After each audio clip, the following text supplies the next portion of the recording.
یاد رکھنا، کسی ایک مومن کو ذلیل ہونے سے بچا لینا یہ انسان کی مغفرت کا ذریعہ بن جاتا ہے، یہ مغفرت کا سبب بن جاتا ہے۔ میرے آقا علیہ السلام کے دیوانوں، وہ حدیث پڑھنے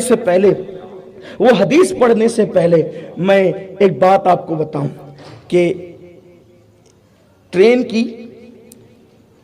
کی پٹریاں بچھ رہی تھی ایک شہر میں، ٹرین کی پٹریاں بچھ رہی تھی۔ ابھی حدیث نہیں پڑھتا، اس سے پہلے بتاتا ہوں عیب چھپانا کتنی بڑی چیز ہے۔ خواتین اگر موجود ہے ان کی خاص توجہ، آپ کی بھی خاص توجہ۔ آج گھر میں تھوڑا سا مسئلہ ہوتا ہے تو ساری گٹھری باندھ کر کے عورتیں ماں کے یہاں جاتی ہے اور سب بتاتی ہے میرا شوہر ایسا، میرا شوہر ایسا، میرا شوہر ایسا، وہ تو گالی بھی دیتا ہے، وہ تو مارتا بھی ہے، وہ تو یہ بھی کرتا ہے، وہ تو وہ بھی۔ شوہر کو مارنا نہیں چاہیے، شوہر کو گالی نہیں دینا چاہیے، لیکن اگر معاذ اللہ کوئی ایسا بدمعاش ہے تو قرآن کہتا ہے ہن لباس لکم وانتم لباس لہن، کہ مرد عورت کا لباس ہے، عورت شوہر کا لباس ہے۔ لباس کا کام ہوتا ہے عیب چھپانا۔ اب بیوی چلی گئی میکے، شوہر بیٹھ گیا سب کے پاس لے کے میری بیوی تو ایسی اور میری بیوی تو ایسی۔ ارے تجھے شرم آنی چاہیے، ایک دوسرے کا لباس ہو کر کے ایک دوسرے کے عیب بیان کرتے ہو۔ تو مجھے وہ بات یاد آئی کہ ایک آرٹیکل بہت شائع ہوا کہ ٹرین کی پٹریاں بچھ رہی تھی، اور ٹرین کی پٹریاں بچھتے وقت اتفاق سے قبرستان کے قریب سے وہ پٹریاں گئی۔ تو جب کھدائی ہونے لگی تو پہلے کے دور میں اس طریقے سے قبرستان کی باؤنڈریاں نہیں ہوتی تھی، ابھی بھی آپ جو ہے وہ چھوٹے چھوٹے دیہاتوں میں جائیں تو بغیر باؤنڈری کے قبرستان ہوتے ہیں، اس وقت تو باؤنڈریوں کا رواج نہیں تھا۔ تو وہ کھدائی کے درمیان ایک قبر کھل گئی، اور قبر کھلی تو وہ کئی سال پرانی قبر تھی، 25-30 سال پرانی قبر، اور وہ ایک عورت کی قبر تھی۔ اس کا انتقال ہونے 25-30 سال ہوئے تھے، لیکن اس کا کفن بھی میلا نہیں ہوا تھا، اس کا کفن بھی میلا نہیں ہوا تھا۔ حالانکہ اس کی زندگی لوگ جانتے تھے، نہ وہ بہت زیادہ نمازی تھی، نہ روزے دار تھی، نہ بہت زیادہ پرہیزگار تھی، ایک عام سی عورت تھی، وہ گھریلو عورت تھی، نہ پڑھی لکھی تھی، کچھ نہیں تھا اس کے پاس، یعنی بہت زیادہ تسبیح پڑھنا، تقوی، پرہیزگاری جس کو لوگ کہتے ہیں وہ سب اس کے اندر موجود نہیں تھا، ایک عام سی گھریلو عورت تھی، بس مسلمان تھی۔ اس کا انتقال ہوا، دفن کر دی گئی، لیکن اس کا شوہر زندہ تھا، اس کا شوہر زندہ تھا۔ قبر کھلی، قبر بالکل تر و تازہ تھی، اور کفن بھی میلا نہیں ہوا تھا۔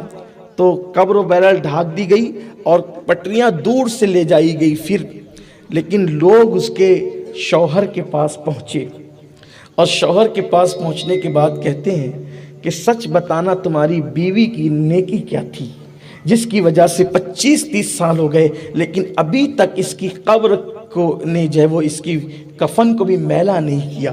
وہ رونے لگا، اس نے کہا نہ پوچھو تو اچھا ہے، اس نے کہا نہ پوچھو تو اچھا ہے کہ اس کی نیکی کیا تھی۔ لوگوں نے کہا اگر بتا دو گے تو ہمارے لیے کچھ نیکی کا راستہ نکل آئے گا۔ کہا بتا دوں گا، لیکن چھپا ہوا راز ہمیشہ کے لیے ظاہر ہو جائے گا۔ کہا تمہیں بتانا ہوگا۔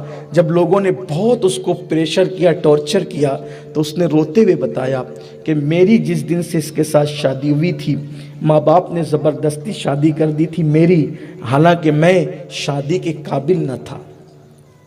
میں حیا کے پردے میں اپنی بات کہہ کر گزرنا چاہتا ہوں، چھوٹے چھوٹے بچے، مائیں، بہنیں سب سن رہے ہیں، لیکن سمجھنے والے سمجھ جائیں گے، میری بات آپ تک پہنچ جائے گی۔ اس نے کہا میں شادی کے قابل نہ تھا، ماں باپ نے زبردستی میری شادی کر دی، اور ماں باپ کی خوشی کے لیے میں نے شادی کر لی، اور اس کے بعد جب پہلی ملاقات ہوئی تو میں نے بغیر کسی جو ہے وہ جھجک کے اس کو بتا دیا کہ میں جو ہے وہ اس قابل نہیں ہوں۔ لیکن اس خاتون کا حال یہ تھا کہ وہ زندگی بھر کڑوے گھونٹ پیتی رہی، لیکن میرا یہ عیب اس نے کسی پر ظاہر نہیں کیا۔ شاید یہی عیب پوشی کی برکت ہے کہ 25-30 سال سے قبر میں سو رہی ہے، لیکن ابھی تک اس کا کفن میلا نہیں ہوا ہے۔ یہ ہے کسی کے عیب پر پردہ ڈالنے کی برکت۔ آج ہمارا حال کیا ہو گیا ہے؟ آج تو ہمیں شوق لگتا ہے کہ ڈھونڈ ڈھونڈ کے نکالو، ذلیل کرو، ڈھونڈ ڈھونڈ کے نکالو، عیب بیان کرو، اور پھر وہ لوگ جن کے خود اتنے عیب ہو، اتنی گندگی، جن کے دامن سے خود چمٹی ہوئی بھی ہو اگر وہ دوسروں کے اب بیان کرے کتنی حیرت کی بات ہے۔ یاد رکھنا ہر انسان یہ سوچ لے ایک دن اللہ کی عدالت ہے، اللہ کی عدالت میں کھڑے ہونا ہے، رب کو منہ دکھانا ہے، اس کی مخلوق کی عزت کے ساتھ کھلواڑ کریں گے، اس کی مخلوق کی آبرو کے ساتھ کھلواڑ کریں گے، اللہ کو منہ کیا دکھائیں گے، رب کی بارگاہ میں منہ کیا لے کر کے جائیں گے۔ اس لیے انسان کا احترام سیکھ لے، انسان کی تعظیم سیکھ لے۔ کبھی انسان نے سوچا ہمارے یہاں امام جب سلام پھیرتا ہے، نماز کا جب وہ سلام پھیرتا ہے، سلام پھیرنے کے بعد امام کعبے کی طرف چہرہ کر کے نہیں بیٹھتا، بولو بیٹھتا ہے؟ نہیں بیٹھتا، بلکہ کدھر رخ کرتا ہے؟ یا دائیں کر لیتا ہے یا بائیں کر لیتا ہے، دونوں سنت ہے، دائیں بھی کر سکتے ہیں اور بائیں بھی، دونوں سنت ہے۔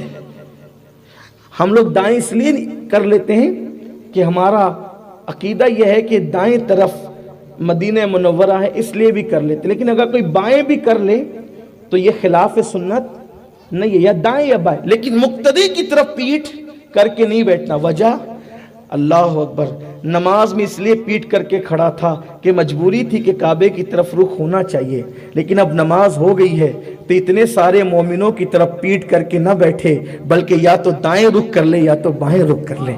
آپ غور فرمائیں، غور تو کریں انسان کا احترام کتنا ہے۔ اللہ اکبر، جو نماز کے بعد امام پیٹ نہیں کرتا، نماز کے باہر نکل کر ایک دوسرے کو پیٹ کیوں کرتے ہو؟ ایک دوسرے کی عزت کے خلاف کیوں جاتے ہو؟ ایک دوسرے کی حرمت کے خلاف کیوں جاتے ہو؟ کبھی ہم نے سمجھا ہی نہیں، ہم نے کبھی فلسفہ سمجھا ہی نہیں، بلکہ